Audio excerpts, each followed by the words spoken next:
राधा राधा स्वामी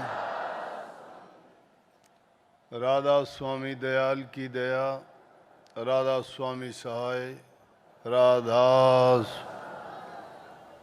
प्यारी साध संगत जियो, भाइयों बहनों, जितने भी सत्संग लाभ के लिए आप आए हो, शांति से बैठ के सत्संग लाभ उठाएं।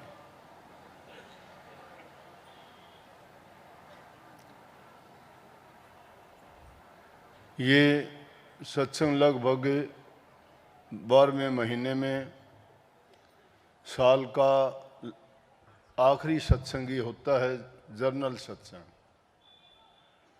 इसके बाद तो नए वर्ष का ही सत्संग होगा। पिछले 28 सालों से लगातार 2 दिन पहले बाद में इन्हीं तारीखों के आसपास रोहतक केंद्र का सत्संग मिलता है।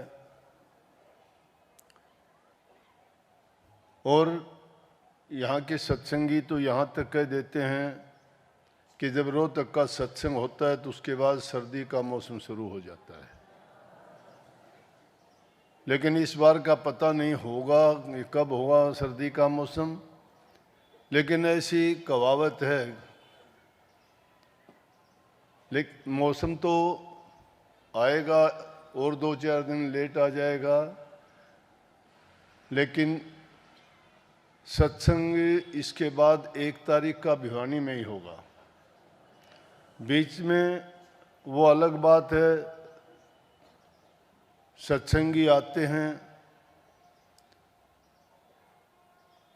आश्रम में, कोई प्रकरण ऐसा चलता है, कोई सत्संग की बात चलती है, तो संगत चाहे कम हो लेकिन सत्संग तो रोज़ाना ही होते रहते हैं, चाहे यहाँ हो चाहे कहीं बाहर हो।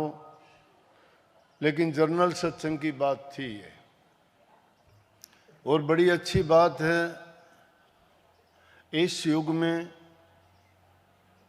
जहाँ इतनी भाग दौड़ आपाधापी का युग, कोई भी ये नहीं दिखाई देता कि अपने काम से, अपने जीवन से, अपने हालात से संतुष्ट हो। बेचैन नजर आते हैं। दुखिया तो दुखिया हैं ही, सुखिया लोग भी ऐसे ही हैं। परंतु ये एक ऐसा स्थान है जिस पे आके सुखिया भी, दुखिया भी, गरीब भी, अमीर भी, रोगी भी, स्वस्थ भी भूल जाते हैं अपने हालात को। परंतु यही अवस्था अगर वो अपने जीवन में अपना लें तो उनकी बेचैनी मिट सकती है। क्यों मिट सकती है? कि जिन चीज़ों के पीछे हम संसार में भागते हैं उनकी तासीर, उनका गुण हमें सुख शांति देने वाला कदापि नहीं है। यहाँ जब आके बैठते हैं तो हमें शांति मिलती है। कुछ समय के लिए हम भूल जाते हैं हमें क्या तकलीफ है, क्या रोग है, क्या परेशानी है। वो भूलने वाली वस्तु क्या है? कौन सी चीज़ हमें यहाँ आने के बाद भुला देती है?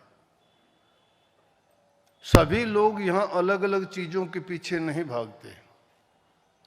सभी को इंतज़ार रहता है कि सत्संग के वचन सुने जो हमारे जीवन को संवारते हैं और इस जीवन के बाद भी इस जीव को मुक्ति देता है। ये जीव बहुत जन्मों से परेशान है। ये तो अब तो सिर्फ हमें वर्तमान काल में देखते हैं हमारी हालात को, कहने को सुखी कह सकते हो, लेकिन जब वास्तविक जीवन में देखोगे तो कोई भी सुखी दिखाई नहीं देता है। बाहर से दिखाई देने में तो अपना दुख बहुत कम ही लोग बताते हैं, प्रकट नहीं करते किसी के सामने। लेकिन इस जगह पे आके अगर वो सबके सामने प्रकट नहीं करते तो मंदिर, मस्जिद, गुरुद्वारे और सत्संगों में जाके गुप्त रूप से प्रभु के चरणों में तो जरूर प्रकट करते हैं कि मुझे ये तकलीफ है, मेरी ये परेशानी है, मुझे इनसे निजात दिलाओ तो मुझे शांति मिले। इसलिए मैं कहता हूं ये ऐसी जगह है, यहां आने के बाद कुछ समय के लिए भूलते हो। ये समय अगर यही तरीका आप रोजाना के जीवन में कुछ समय के लिए शामिल कर लें तो वो आपके दुख, दर्द, पीड़ा या कर्म की जो मार है धीरे धीरे उससे हम बच सकते हैं। क्योंकि एक प्रभु की भक्ति है जो इस जीव के काम आती है। ये दुनियादारी की चीजें किसी काम आने वाली नहीं है। परंतु आंखें कब खुलती है इंसान को? जब ठोकर लगती है। ठोकर एक बार लग जाए, इंसान की ये भूल है कि ठोकर लगी, कुछ समय के लिए याद आया और फिर उस पर पर्दा पड़ जाता है, फिर भूल जाता है। जब ये वादा करता है कि मैं ये करूंगा, मैं वो करूंगा, आइंदा ऐसा नहीं करूंगा, जब परेशानियों से घिरा होता है तब इसको याद आता है। इसलिए महापुरुषों ने फरमाया कि दुख में सुमन सब करे, सुख में करे ना कोई, जो सुख में सुमन करे तो दुख काहे को हो। ये सुख के समय तो प्रभु से अलग हो जाता है, प्रभु की भक्ति नहीं करता, नाम को याद नहीं करता, ये स्वयं ही सब कुछ बन जाता है कि सोचता है मेरे समान कोई नहीं है। अपने बल, बुद्धि, चतुराई में फंस जाता है। परंतु वो चंद रोज की खुशी तो आपको दे सकते हैं। चंद रोज की खुशी तो चोर डाकुओं को भी मिलती है, ठगी करने वालों को भी मिलती है। वो अपनी चालाकी से, अपने होशियारी से, अपनी बुद्धि से कुछ ऐसे कर्म कर लेते हैं जिसके सोचते हैं कि मुझे इन चीज़ों में खुशी मिलेगी, मेरी इच्छाएं पूरी होंगी, मेरी ज़रूरतें पूरी होंगी, लेकिन कितने समय के लिए। और फिर उन कामों के करने से उनका परिणाम क्या है, उनका भोग क्या है? उनका भोग है उसको दुख होना। और जब दुख होता है फिर प्रभु याद आता है, फिर गुरु याद आता है, फिर नाम याद आता है। इसलिए अगर वो टाइम हम रोजाना का, जब हम खाने में चूक नहीं करते, आराम करने में चूक नहीं करते, अपने काम कारोबार में किसी प्रकार की चूक नहीं करते, तो जिसने हमें सब कुछ बख्शा है क्या उसको भुला दिया हमने? इतना सुंदर शरीर दिया, कितनी सुंदर आंखें दी, हाथ दी, कर्मेंद्री और ज्ञान इंद्री जितनी भी दी, जो इंसान को प्राप्त है वो किसी दूसरे जीव को नहीं मिला। लेकिन फिर भी कितना एहसान फरोमोश है कि जिसने हमें सब कुछ दिया उसी को भूल बैठे। तो जब उसको भूलोगे तो काल के हाथ में फंसोगे। इसलिए ये काल और माया की जेल है जिसमें जीव बंधा हुआ है। और काल और जाल की जेल से बचाने के लिए ही संत प्रकट होके आते हैं। संत उस मेघ की तरह से होते हैं जो तपती हुई धूप में, गर्मी में बरसात करके हर जीव की, हर पंछी की, पृथ्वी की वातावरण को बदल देते हैं, ठंडा कर देते हैं। संत भी इसी प्रकार से ऐसी जगह में प्रकट होते हैं जहां जीवों को तीन ताप से दुखी हैं, रोग लगे हैं, और उन तीनों तापों से वो तड़पते हैं जीव। तो संतों को दया आती है, वो उनके लिए अपना ना समय देखते हैं, ना अपना कोई किसी प्रकार की खुशी देखते हैं, ना वो आराम देखते हैं। दूसरे जीवों के लिए, उनके कल्याण के लिए, उनके हित के लिए अपना सर्वस्व न्यौछावर कर देते हैं, लगाते हैं। दुनिया में आए हैं ये भी एक कर्म का खेल है, और उस कर्म के परिणाम के कारण ही हम छोटे बड़े, गरीब अमीर हैं, दुखी सुखी भी उसी के कारण से हैं। ये पिछले जन्मों का ही परिणाम है कि कोई तो यहाँ बादशाह राजा बाबू सेठ साहूकार बना बैठा है और कोई जो है खाक चाटता है जंगलों की 2 वक्त की, जिसको रोटी भी नहीं है।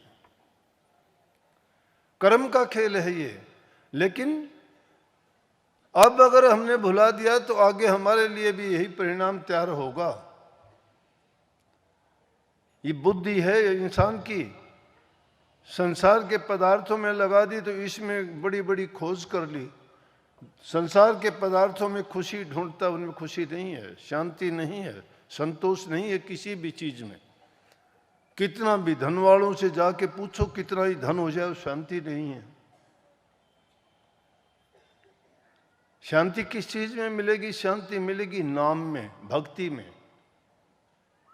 बड़े बड़े संत महात्मा फकीर बल्कि इस नाम का रस जिसको आया, उन्होंने तो राज काज को ठुकरा दिया और जंगल की राह ली और प्रभु की भक्ति करके उनको कितना।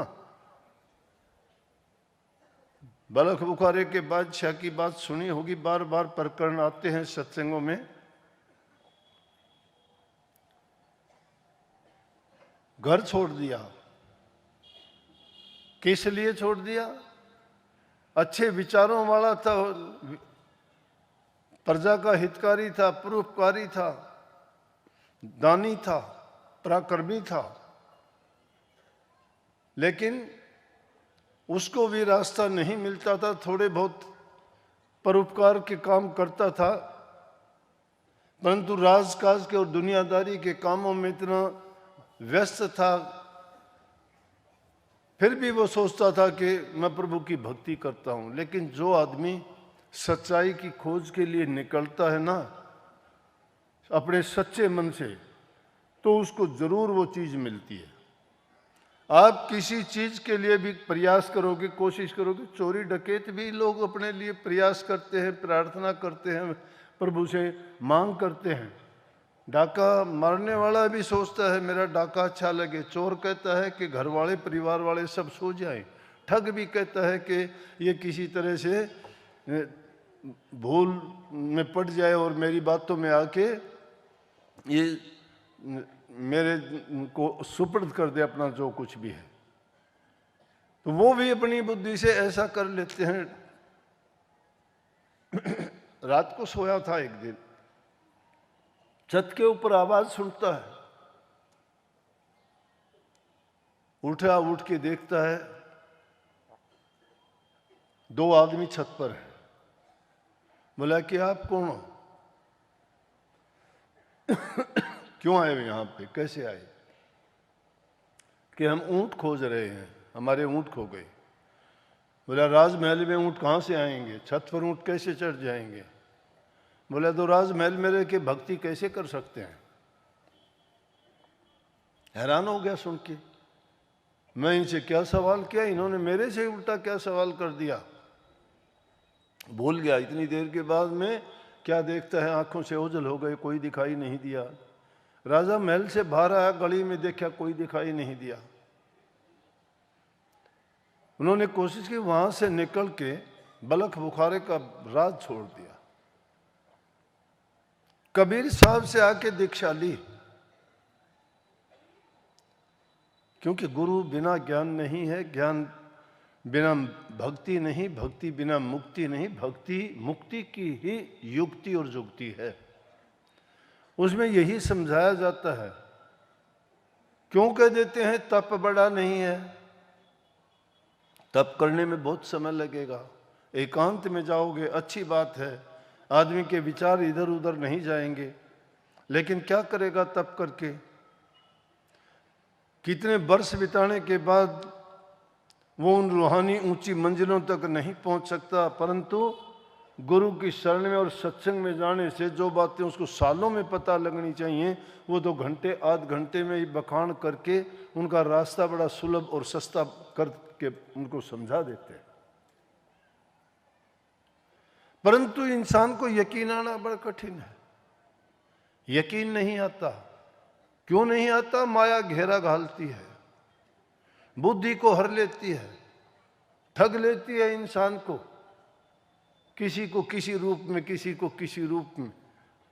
बड़े बड़े ऋषियों की बात नहीं सुनी? विश्वामित्र की क्या हालत हुई, नारद जी का क्या हालत हुआ, ऋषियों में कितने ऊंचे ऋषि थे, वशिष्ठ जी की। सब ऋषियों के साथ ऐसा क्यों हुआ, क्यों ठगे गए?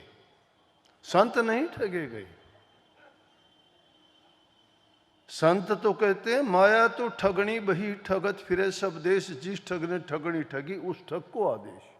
संत उस ठगनी को ठगते हैं, उस माया को ही ठग लेते हैं।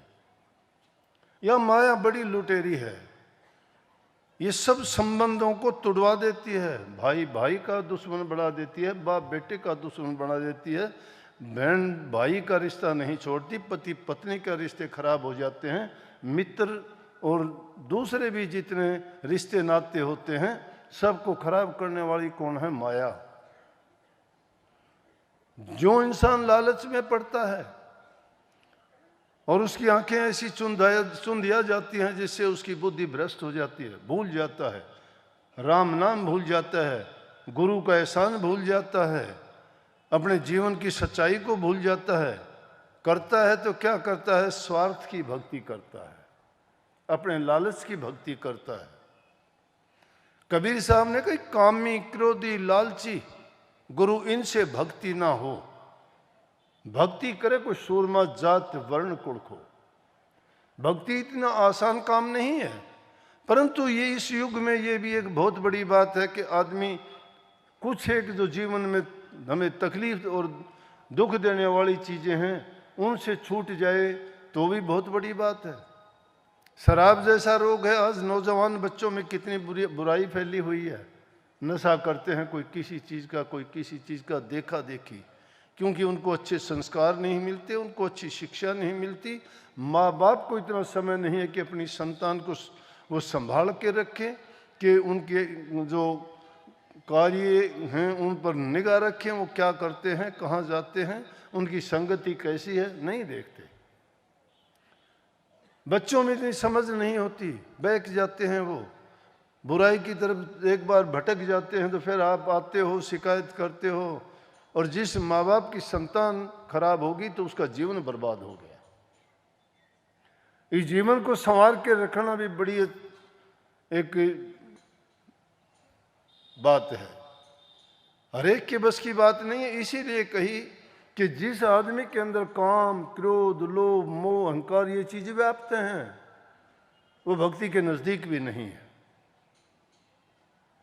जो किसी आदमी के किए हुए एहसान को भूल जाता है वो इंसान किसी का कभी भला नहीं कर सकता। एक बार जिसने धोखा कर दिया उससे कभी आशा ना रखो कि वो किसी काम का तुम्हारे लिए कभी अच्छा कर सकेगा। एक बार आदमी जो अपनी सनद खो देता है, लेकिन गुरु हितकारी है, गुरु ऐसे जीवों को ही अपनाते हैं जो भटके हुए होते हैं। बुराइयों में फंसे हुए जीवों को उनसे काल की जेल से मुक्त कराने के लिए आते हैं। ये काल की जेल है जिसमें हम बैठे हुए हैं। अरे बिना मतलब के बंधे हुए हैं, बिना बांधे भी। कोई संतान से बंधा है, कोई जायदाद से बंधा हुआ है, कोई रिश्ते नातों से बंधा हुआ है कौन, किसका है? तुम्हारे रोग दुख दर्द को कोई बता सकता है कि तुम्हारी पीड़ा जब होती है तो कहा करो किसी को, अपने परिवार वालों को, दोस्त को, मित्र को, रिश्तेदार को, कि मेरी पीड़ा कम कर दे कैसे, या मेरी पीड़ा आप ले लो। कोई नहीं ले सकता, लेकिन आप उनकी सारी पीड़ा लिए बैठे हो, पूरा वजन आपके ऊपर है। ये मेरा बेटा है, ये मेरा भाई है, ये मेरी पत्नी है, ये मेरी वो है, इसके लिए ये करना है, उसके लिए वो करना है। क्या क्या कर दोगे, किस दिन कर दोगे? जब बुलावा आएगा कर दोगे क्या? पता भी नहीं लगेगा जाते वक्त, मुंह में ग्रास रह जाएगा, निगलने नहीं पाओगे, टाइम नहीं मिलेगा। समय रहते हुए, जीवन रहते हुए अगर प्रभु को याद करोगे तो कम से कम गंदी योनि में जाने से बच जाओगे, खोटे मंदे कर्म करने से बच जाओगे। पहले है जीवन को सुखी बनाओ, और सुखी जीवन जीने के लिए है कि इंसान का चरित्र ऊंचा होना चाहिए,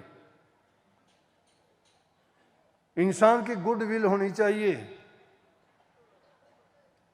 सबके साथ अच्छा बर्ताव व्यवहार करो।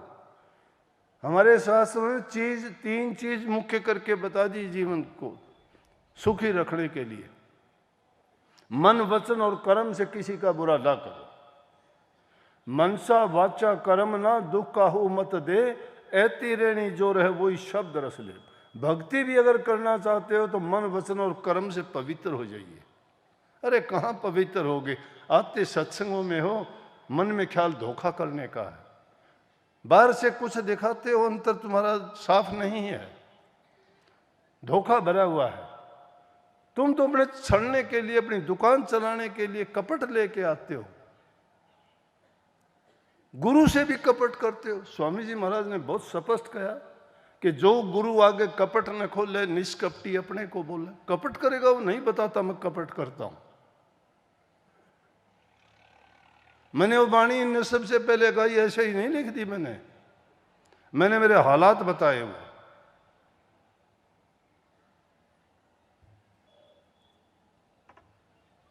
उन कपटी आदमियों की बातें बताई मैंने, नाम नहीं लिया, लेकिन उनका कपट मैंने स्पष्ट बता दिया।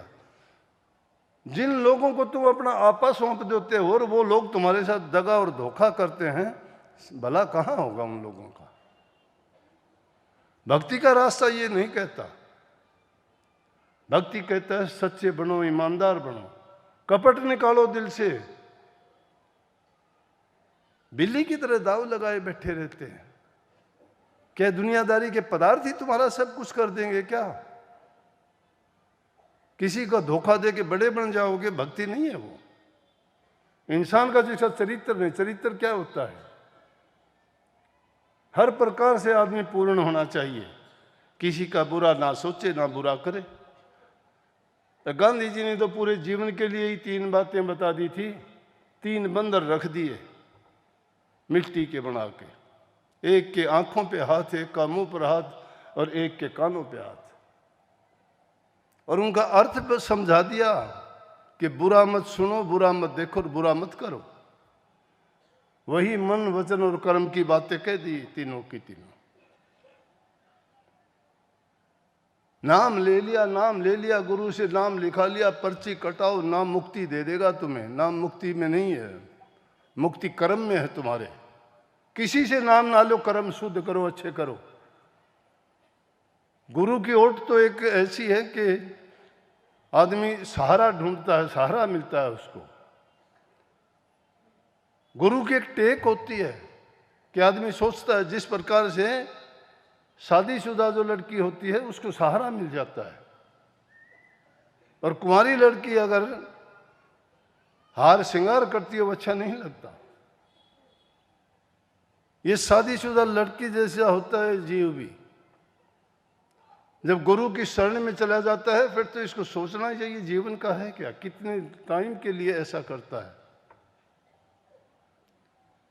अपने कर्म को तभी सुधारोगे जब आप एक नेक इंसान बनोगे, आपके दिल में नेकी होगी, दूसरे के दर्द और पीड़ा को समझोगे, मन के अंदर सेवा और प्रेम भावना होगी, दूसरे के हित के लिए आप अपनी परवाह नहीं करेंगे, ना अपने तन की परवाह, ना धन की परवाह, ना मन की। जब तक मन की भावना शुद्ध नहीं है कुछ भी नहीं कर पाओगे। मन जिसका पवित्र हो जाएगा उसको कहने की जरूरत ही नहीं है।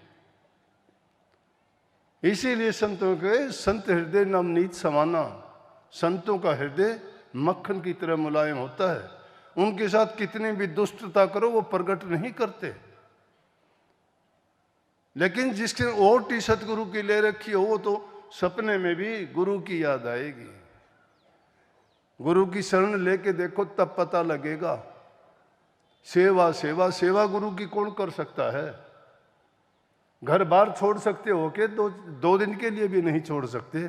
लोग कहने को तो कहते हैं मैं घर छोड़ दूं, मैं सेवा करूंगा। क्या सेवा करोगे? 2 दिन भी अगर रह जाए तो मेरे को बता देना। गुरु की ताड़ मार कोई सह लेगा? गुरु के वचन को समझ जाओगे गुरु ने क्या कहा। गुरु तुम्हारे हित के लिए भी कभी खोटा मंदा वचन भी कहेगा, कभी कठोर वाणी भी कहेंगे, कभी कुछ सजा भी दे देगा, कभी तुम्हारी सच्ची बात में भी तुम्हें कुछ ना कुछ, क्योंकि गुरु परीक्षा लेता है। और जब तक कच्चा रहता है तब तक वो डामाडोल होता है। गुरु जानता है ये टिकने वाला है या नहीं टिकने वाला है। गुरु किसी में दोष नहीं देखता, लेकिन उसका किया हुआ दोष खुद प्रकट कर लेता है, वो खुद बता देता है मेरे अंदर ये कमी है। फिर भक्ति क्या खाक करोगे? अगर भक्ति करना चाहते हो तो अपने आप को ऐसा पवित्र बनाओ, ऐसा ऊंचा उठाओ जैसी कि कही गई वाणी। करने को बहुत कह देते, विद्वान लोग बहुत कहते हैं, लेकिन उस वाणी पे चलते नहीं, मानते नहीं, करते नहीं वो काम। तो इसलिए उनके लिए संतों ने कहा कहते हैं करते नहीं, अब मुंह के बड़ा लबार काला मुखड़ा होएगा साईं के दरबार। कह तो देते हैं कुछ का कुछ, लिख भी देंगे कुछ का कुछ, लेकिन चलते नहीं उस बात पर। जो चल के देखता है उसको पता लगता है जीवन की बाजी लगानी है, तन मन धन तीनों की बाजी लगानी पड़ती, न्योछावर करने पड़ते हैं, अपना सुख चैन आराम छोड़ना पड़ता है। ये मेरे से पूछ के देखो कैसे छोड़ा जाता है। तुम 2 दिन के लिए, 1 मिनट के लिए भी नहीं छोड़ सकते, लेकिन जो गुरु का हो गया वो समझो परमात्मा का ही हो गया। वो दोष नहीं देखता, वो परवाह नहीं करता, उसको आराम की जरूरत नहीं, वो सुख की याचना नहीं करता, वो पीड़ा को, अपनी पीड़ा को नहीं पर पीड़ा को समझता है, और पर पीड़ा को जानता वही पीर होता है, और पर पीड़ा को नहीं समझता वो बेपीर होता है, जिसके दिल में कोई रहम नहीं। ये दोष नहीं है, काम दोष नहीं है, क्रोध दोष नहीं है, लोभ और मोह भी दोष नहीं है, दोषी हमने उनको बना रखा है। काम के टाइम पर काम करो, काम वो करो जिससे किसी को दुख ना हो, किसी कष्ट ना हो। क्रोध उस मन पर करो जो प्रभु का नाम नहीं लेता, उल्टे पुल्टे सीधी बातों में हमें घसीटता फिरता है। लोभ प्रभु के नाम का करो कि मैं 10-5 मिनट, आधा घंटा प्रभु की याद करूं, एकांत में जाके कुछ ना करो। भक्ति है क्या?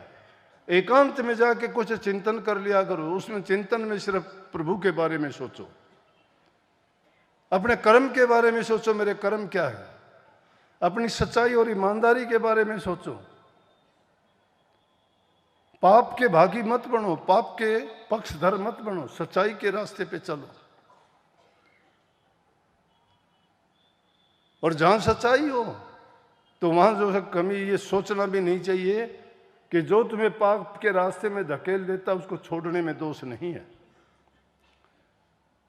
बेटा नालायक तजो तजो स्वार्थी नार, निर्मोही माता तजो तजो स्वार्थी यार, तजो स्वार्थी यार तजो सन्यासी कामी, नौकर नमक हराम तजो तजो अन्यायी शामी, पिता अधर्मी तजो तजो नालायक बेटा, और गुरु लालची तजो तजो चेला अड़सेटा। ये अगर बुरे हों तो छोड़ने में दोष नहीं लगता इंसान को। होड़का जैसी अगर भुआ होगी तो उसको छोड़ने में क्या दोष लगता है? रावण जैसा भाई होगा तो विवेकशील बेशक बन जाओ, कोई बुरी बात नहीं है, क्योंकि वो विवेकशील राम के चरणों में जाता है, रावण को छोड़ता है, राक्षस को छोड़ के प्रभु की भक्ति में लगता है। मीराबाई ने परिवार को छोड़ दिया, सब परिवार को छोड़ दिया। वो कहते थे कि तू इस रास्ते पे ना जा, हमें लाज लगती है, लेकिन नहीं। प्रहलाद भगत ने अपने बाप को छोड़ दिया, हिरण्यकुश को। अरे तुम्हें भक्ति के रास्ते से गिराता है, तुम्हारे सच्चाई के रास्ते से हटाता है, वो तो तुम्हारा दुश्मन है। क्या तुम्हारा भाई है, क्या तुम्हारा पिता है, क्या तुम्हारी बुआ है, कौन है? इसलिए तुम्हें अपने जीवन को संभालना है तो सच्चाई के रास्ते पे चलना पड़ेगा। जो तुम्हारे अंदर, मन के अंदर ये इच्छाएं पैदा होती हैं, ये तुम्हें कभी भी संतोष नहीं देंगी और ना कभी उनकी पूर्ति हो सकेगी।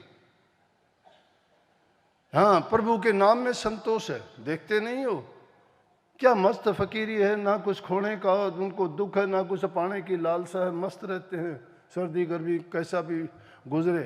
अरे जिसने आज दिया है वो कल भी देगा, चिंता करते हो? रहो निश्चिंत, करो मत चिंता, चोंच दे सो पेट भरेगो, जीव जिथे जल में थल में पुनः पाहन में पहुंचाए धरेगो, भूख ही भूख पुकारत सुंदर कहतूं तो भूख भरेगो। विचार अपने कैसे जो पत्थर में भी देता है, जंगलों में भी जहाँ कभी हवा बूंद नहीं गिरती वहाँ भी जीवों की भूख और प्यास को मिटाता है। वो सब जीवों की जो पालना करता है वो तुम्हें मरने देगा, भूखा मरने देगा क्या? लेकिन इंसान की बुद्धि कुबुद्धि हो चुकी है। जो भटक जाते हैं, जो प्रभु के रास्ते पे चलते हैं, उनका मजाक उड़ाते हैं। क्या भक्ति, भक्ति को नहीं समझते। लेकिन भक्ति का आनंद और रस जब आ जाता है किसी को, तो फिर उससे पूछ के देखो कि वो क्या चीज है। उस रस को पाने के लिए अपने मतलब की चीज बहुत ढूंढ लेते हैं। उनके मतलब की चीज हो तो वो तो ग्रंथों में से भी काट लेंगे कि देखो ये कही गई है। 10वें गुरु गोविंद सिंह के टाइम में एक सुथरा नाम का भगत था भोला डाला, ऐसा ही कम बुद्धि का। लेकिन गुरु साहब उनको खड़ा करके ऐसे उनसे बातें मजाक कर लेते, वो भी ऐसी मजाक की बातें सुना देता, भोली ढोली बात करता, संगत उसको सुन के हंसती थी। दरबार में रहता, सब लोग उसको जानते थे। जिसको देख लेते हैं संगत तो भोली है, वो उसी को खुदा मानना शुरू कर देते हैं कि हाँ सही है, ये गुरु का प्यारा है। लेकिन गुरु की चाल थोड़े समझते हैं कि गुरु ने इसको किस तरह से क्या कर रखा है। तो उससे वो क्या किया कि एक दुकानदार से सामान लेता था। सामान लेते लेते बहुत दिन हो गए, पैसे चुकाए नहीं। वो बोला भाई पैसे देने वाला, कैसे पैसे? बोला सामान रोजाना लेके जाता। बोला गुरु साहब का हुक्म है मेरे लिए, मैं नहीं देता कुछ भी।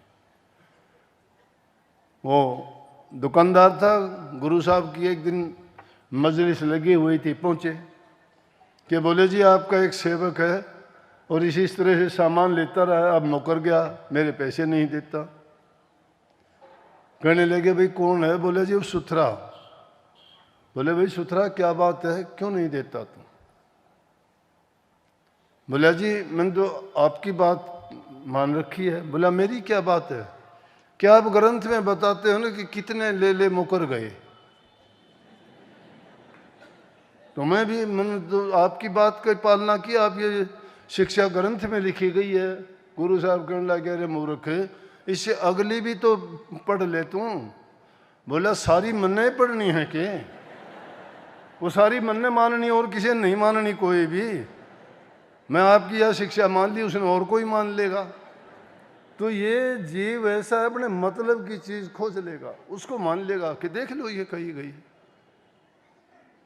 कोई तरीका ऐसा ढूंढेगा, देख लो ऐसा कहा गया है। अब इसी तरह से ये गुरु बने हुए हैं, उनके पास अपना कहने के लिए कुछ है नहीं, कोई ज्ञान नहीं, कोई बात नहीं। या तो किसी की आलोचना करते हैं या किसी की बुराइयां करते हैं। अरे संतों का काम बुराई करना नहीं, संत तो दुष्टों को भी गले लगाते हैं, अपने दुष्टों को भी पास रखते हैं। वो उनका बुरा करने वालों को भी ये जाहिर नहीं करते कि ऐसा इसने मेरे साथ खेल किया है, नहीं। क्योंकि फिर संत और दुनियादारों में अंतर क्या हुआ? संत उस पारस के समान होते हैं जो उनके संग में आता है, अपना आपा पारस को सौंप देता है तो पारस उसको लोहे से सोना बना देता है। लेकिन गुरु तो उससे भी आगे उसको अपने जैसा ही बना देता है, अपने ही गुणों से में भर देता है। लेकिन जब पर्दा बीच में पड़ जाता है तो वह उस जैसा नहीं बन सकता। पारस पत्थर में गुण है कि लोहे को सोना बना देगा, लेकिन बीच में अगर तुमने कोई पर्दा डाल दिया तो वो लोहे का लोहा ही रहेगा, नहीं सुधर सकता। तो संतों का सत्संग बड़ा, हमें सत्संग करना चाहिए। इसमें चेतावनी है, इसमें रूहानियत की बात जो बताई जाती है, वास्तविकता तो नहीं कही जा सकती कभी भी, क्योंकि वो अनुभव की जाती है। वो इन आंखों से नहीं देखी जाती, इन पैरों से वहाँ चल के नहीं जाया जाता, इन हाथों से वहाँ कोई काम नहीं किया जाता। उसको ग्रंथों में साफ वर्णन किया है। कबीर साहब ने तो उसको कहा है कि उसको अगर कोई मेरे से पूछे कि परमात्मा का रंग रूप आकार कोई है, जहाँ कहीं भी सुनोगे ना कि उसका कोई आकार नहीं, कैसे पहचानोगे? दुनियादारी के लोग यूं ही तो पीछे हट गए। इनको मिट्टी का खिलौना दे के कहोगे तो मान लेंगे। मिट्टी की मूर्त बना के कहीं भी रख दो, गड्ढे में से निकाल के कह दो ये प्रकट हुई है, सब मत्था रगड़ना शुरू कर देंगे।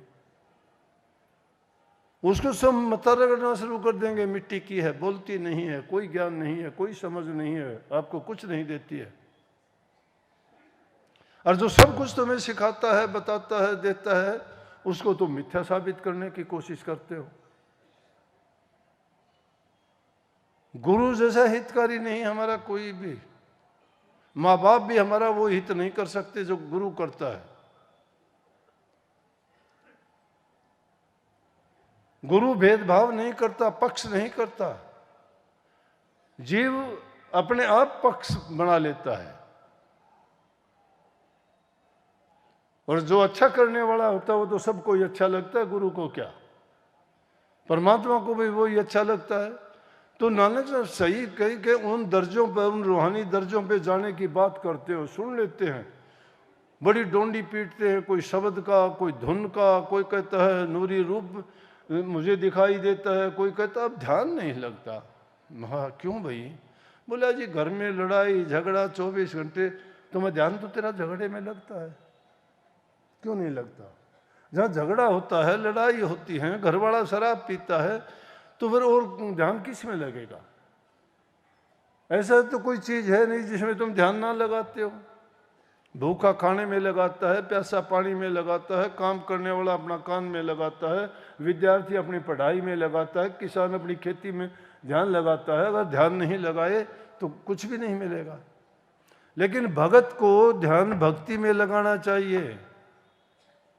हम अपने मन को इधर उधर से जो भटकना है उससे मोड़ के एक स्थान पर लाना चाहिए। इसमें जो विकार भरे हैं उनसे उसको खाली करना चाहिए। उसमें वो गुरु गुण भरो जो बताते हैं। गुरु तुम्हें गुण देता है, ज्ञान नहीं गुण देता है। ज्ञान तो मानो या नहीं मानो, लेकिन गुण जब अपना लोगे तो वो खाली नहीं रहता कभी भी। ज्ञान तो कहने सुनने में आएगा, गुण जो है उसके अंदर समा जाएगा। इसलिए टाइम उस भक्ति के लिए जरूर निकाला करो। दुनियादारी के काम करो, किसी काम को छोड़ने की जरूरत नहीं।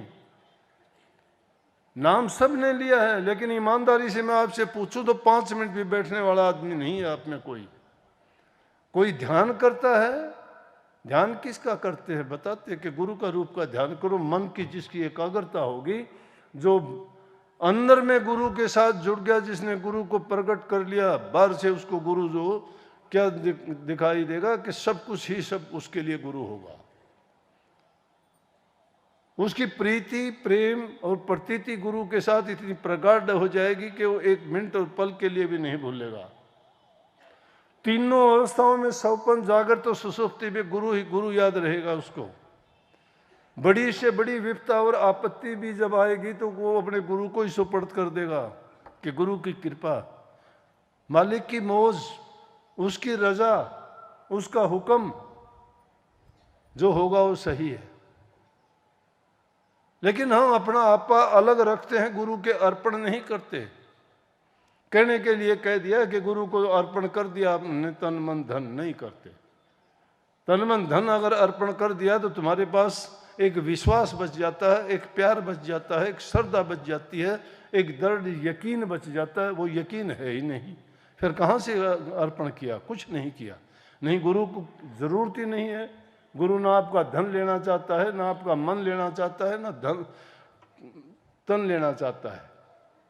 पाखंडी लोग इनको दूसरे शब्दों में प्रयोग करके अपने मतलब के अनुसार कुछ भी कहेंगे, लेकिन गुरु नहीं भूखा तेरे धन का, उन पे धन है भक्ति नाम का। पर तेरा उपकार करावे, भूखे नंगे को दिलवावे, उनकी मौज सहज तू पावे, जो उनको प्रसन्न करावे। उनका प्रसन्न होना है भारी, निज पुरुष कृपाधारी। अगर वो खुश हो गए, गुरु राजी तो करता राजी, काल कर्म की चले न बाजी। गुरु राजी तो करता राजी। गुरु जब राजी हो गया तो सब कुछ मिल गया। गुरु से कर मेल गंवारा, क्या सोचत बारंबारा, जब दर्शन देखा चाहिए तो दर्पण मांझते रहिए, हृदय के दर्पण को मांझिए जिसमें काई लगी हुई है, विषय विकार भरे हुए हैं, बुराइयों से उसको धुंधला पड़ गया है, उसमें कुछ भी नहीं है। इस हृदय को साफ करो दुनियादारी की, लेकिन तभी जाके उन मंजिलों को पाओगे। ये कहने सुनने की बात नहीं, अमल करोगे उन पे, जब आपको मिलेगा। अमल करे सोई पावे। लेकिन हम अपने जीवन को बर्बाद किस चीज में करते हैं?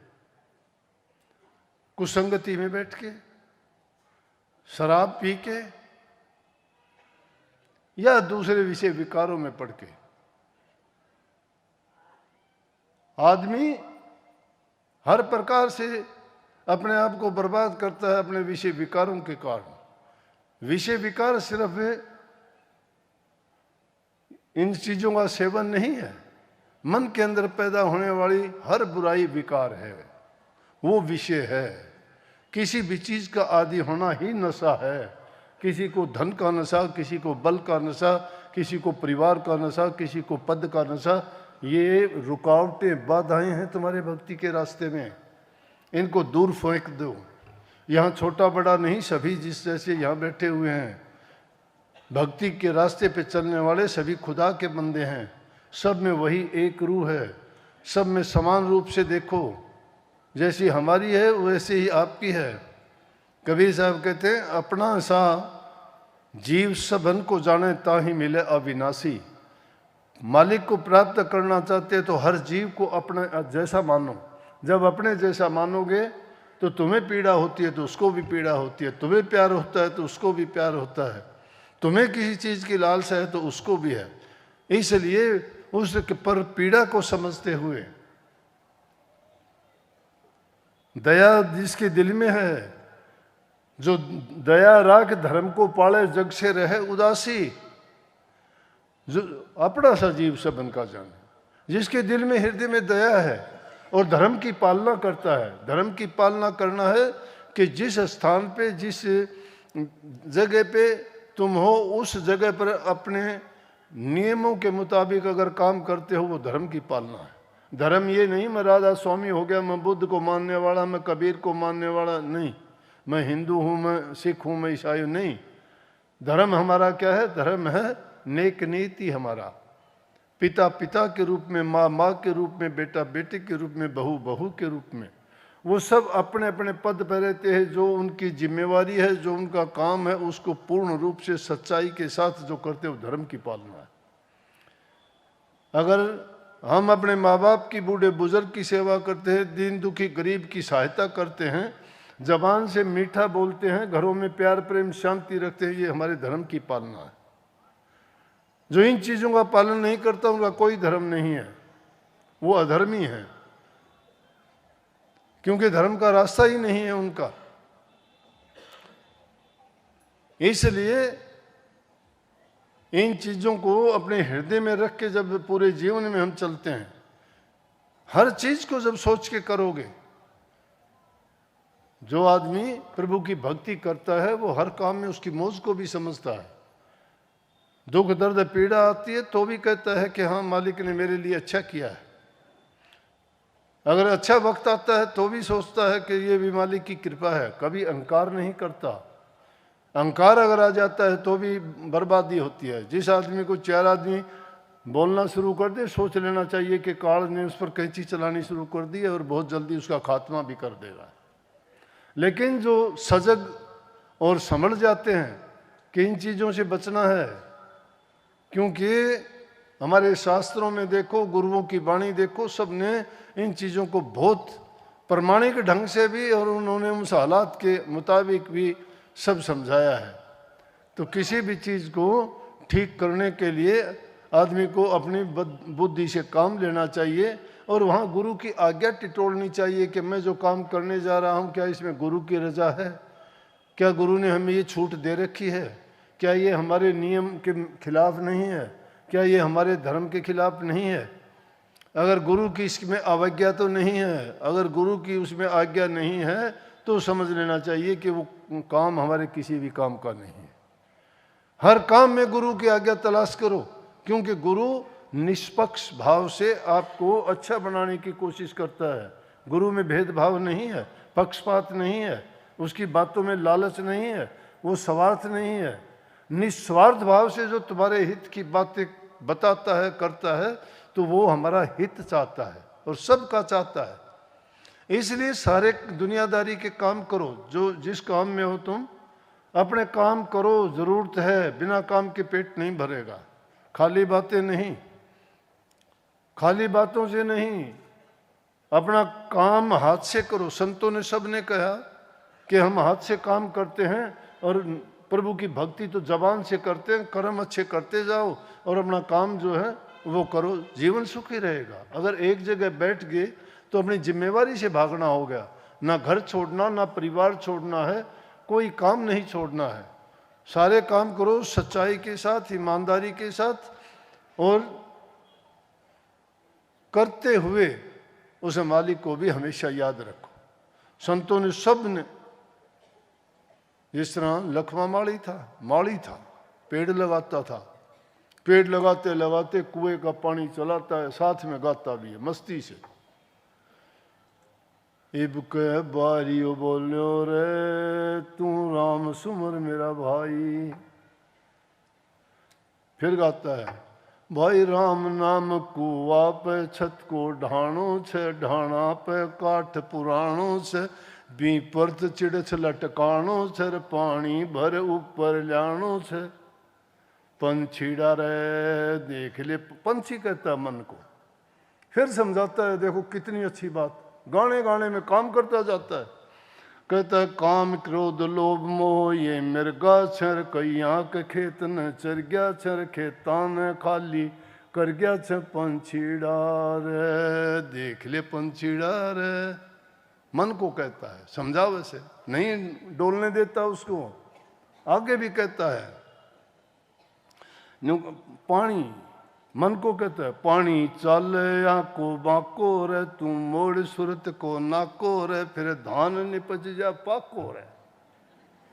अगुण गास्या धरती माको रे पंछीड़ा। पंछी कह के ही अपने आप को समझाता है, एक पल भी नहीं, गाता जाता है गीत राम के, गाता है, काम हाथों से करता है। काम रुका क्या उसका? नहीं, काम करता जाता है। कबीर साहब ताणी तणते जाते हैं, ताणी तणते हैं और कहते हैं, ताना भाई कौन तनेगा जी, हम तो राम भजांगे राम। ताना ताना तणता जाता है, ताना कौन तनेगा? कहते हम तो राम भज रहे हैं। बिल्कुल मन से राम भजता है, हाथों से काम करता है। रविदास जूतियां बनाता है चमड़े की, और जूती बनाते बनाते कहता है, साधो भाई कौन चाम से न्यारा।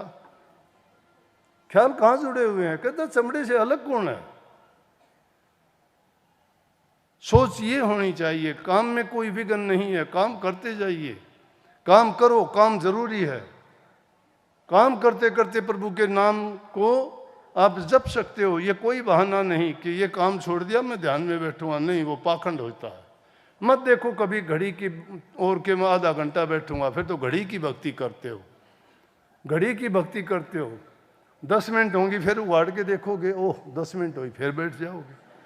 वो बैठना थोड़ा है, बैठो तो 5 मिनट के लिए भी बैठ जाओ, निर्विकल्प हो जाओ, निर्विकल्प हो जाओ, भूल जाओ सब कुछ, भूल जाओ अपने आप को कहाँ बैठा हूँ, भूल जाओ किस लिए बैठा हूँ।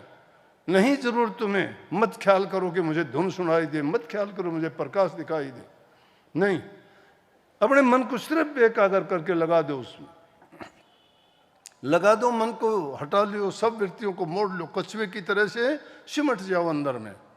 दोनों आंखों के मध्य में पीछे की ओर जब सिमट जाओगे, अपने आप आएगा प्रकाश, अपने आप उठेगा।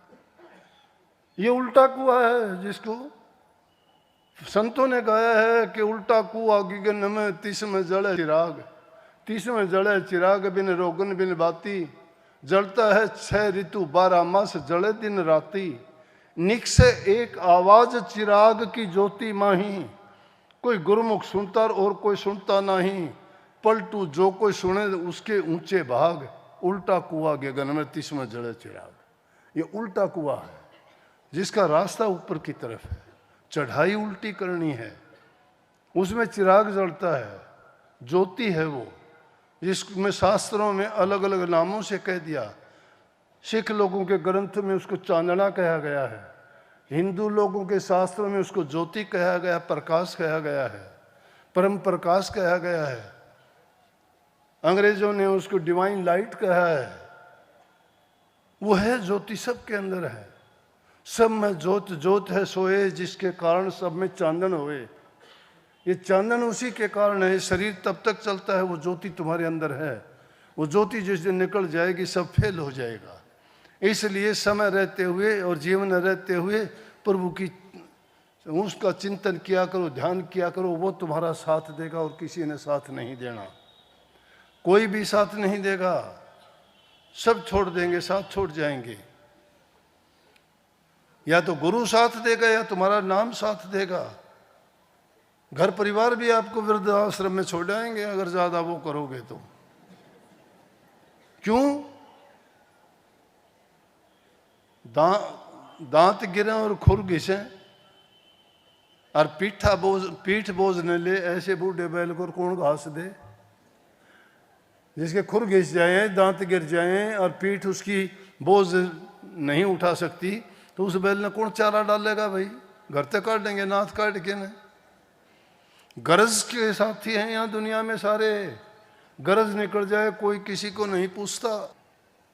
गरज बिना कोई नहीं प्यारा, मतलब के बिना कोई नहीं प्यारा।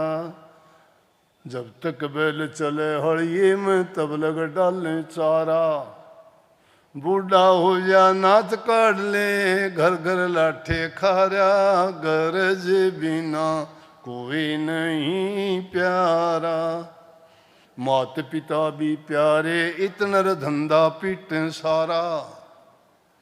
मात पिता भी प्यारे, इतने धंधा पीट सारा। काम करते हो निठल्ले, पुत्र दे झलकारा। के हमारे काम का को नहीं, बहुत दुखी करे। फिर चेला बन के बात पूछ ले रे, हेद भेद ले सारा। और करी रांड जू फेंक लतम कोनी चेला थारा। गरज बिना कोई नहीं प्यारा, मतलब के बिना कोई नहीं प्यारा। भोजन वस्त्र धन मिल जाता, लोग करें सत्कारा। ये गुरु की क्यों जरूरत रहेगी? भोजन वस्त्र धन मिल जाता, लोग करें सत्कारा। ईब गुरु जी क्या न चाहिए, मेरे भाग का आर्या। गरज बिना कोई नहीं प्यारा। गरज दीवानी है दुनिया में। ये दुनियादारों की बात कही है, लेकिन ये गरज नहीं है, ये खुद गर्जी है। ये खुद गर्जी है। खुद गर्जी का रास्ता छोड़ के बेगर्जी का रास्ता अपनाओ। बेगर्जी का, बिना गरज के जो काम करता है, बिना गरज के जो सेवा करता है, वो बेगर्जी है। और भक्ति करने वालों को कोई आस नहीं रखनी चाहिए। आस रखो तो एक सत्य नाम की, एक प्रभु के नाम की, एक उसके दीदार की, एक उसके दर्शन की। उसकी हमेशा वो लालसा बनी रहे कि कब मुझे दर्शन देंगे प्रभु। उसके अवश्य उसको दर्शन भी होंगे, उसके सारे काम होंगे। गुरु ही उस परमात्मा का रूप है। वो सूक्ष्म रूप में है, स्थूल रूप में गुरु तुम्हारा इष्ट, तुम्हारा परमात्मा है। मैंने साक्षात आजमा के देखा है। मेरे साथ जितनी घटनाएं घटी, मैंने अपने गुरु को याद किया, वो सब के सब देखते ही देखते। दुनियादारों का ऐसा काम है, वो आपके रास्ते में बाधा बनेंगे। पता नहीं क्या क्या कहेंगे, क्या क्या सोचेंगे। ऐसी बात कभी सपने में नहीं सोच सकते। ऐसे ऐसे ड्रामे कर देंगे लोग। लेकिन जिसके सिर के ऊपर गुरु है, उसका कोई बाल बांका ना कर सके।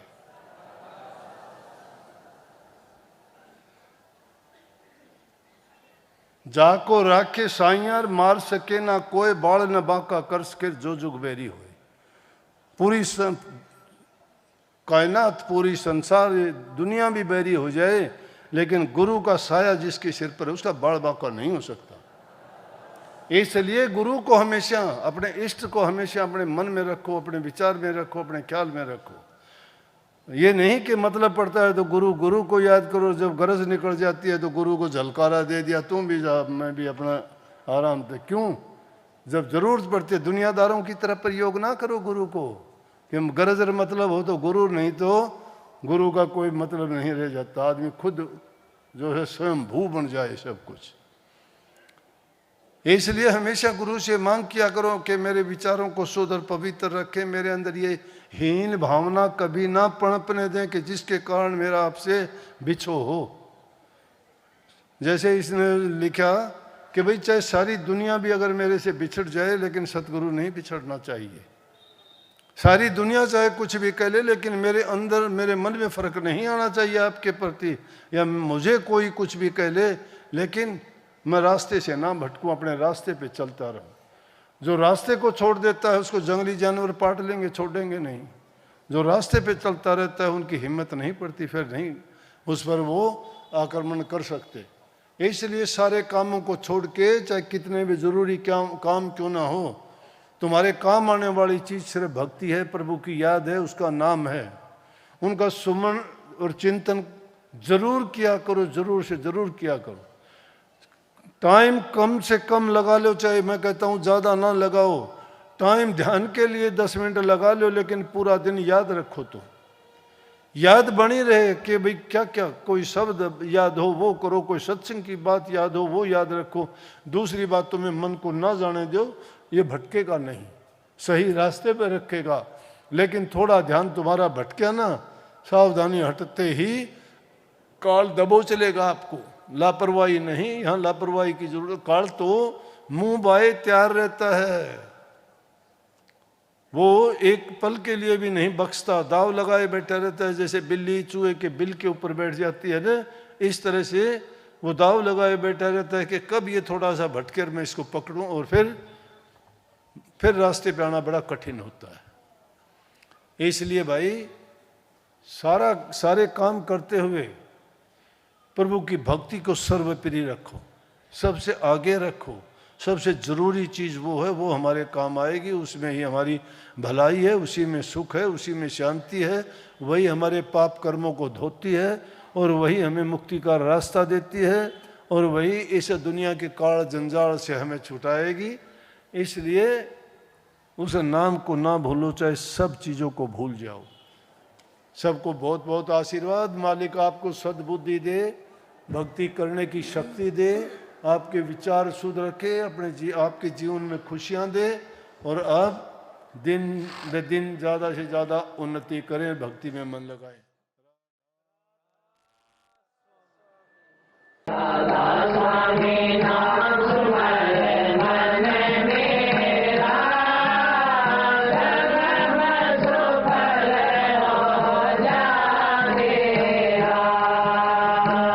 हमारे संत वाणी चैनल को सब्सक्राइब करें, वीडियो को लाइक करें, शेयर करें, और हाँ, बेल आइकन पर क्लिक करना बिल्कुल ना भूलें, ताकि हमारी किसी भी वीडियो की सूचना सबसे पहले आपको मिले।